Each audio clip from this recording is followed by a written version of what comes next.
Actor na si Richard Gomez, sinabing payag magkaroon ng kissing scene sa controversial actress na si Andrea Brillantes sa isang proyekto.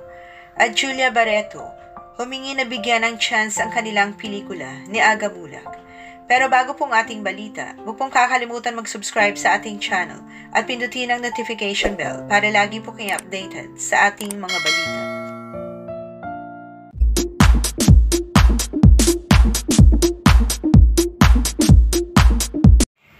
Nito lamang nakarang araw, sa ulat na inilabas ng Philippine Star, sinabi ng aktor at Leyte 4th District Representative Richard Gomez na handa siyang bumalik sa show business matapos ang ilang taong pagtutok sa kanyang tungkulin bilang public servant at handa rin siyang ipares sa kahit sinong mas batang actress, maging sa controversial na si Andrea Brillantes.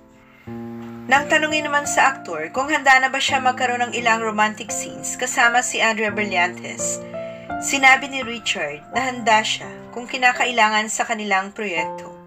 Saan nito, kung willing sila, diba, sino ako para tumanggi?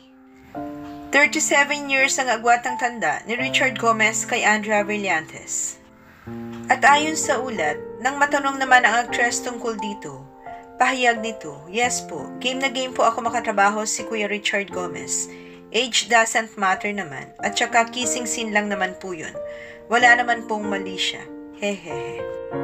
Patatandaan, pinagtambal din sina Aga Mulak at Julia Barreto sa isang pelikula sa kabila na malaking agwat ng kanilang edad.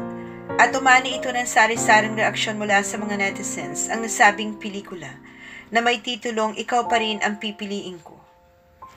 May mga nagsabi na ang malaking pagkakaiba ng edad ni Aga Mulak at Julia Barreto ay naging dahilan ng kawalan ng chemistry ng dalawa. Nagpahayag naman ng pag-asa si Julia Barreto na mabibigyan ng pagkakataon ng publiko ang pelikula nila ni Aga Mulak kung saan ang kanilang mga karakter na may malaking agwat sa edad ay tila magkakaroon ng romantikong damdamin sa isa't isa.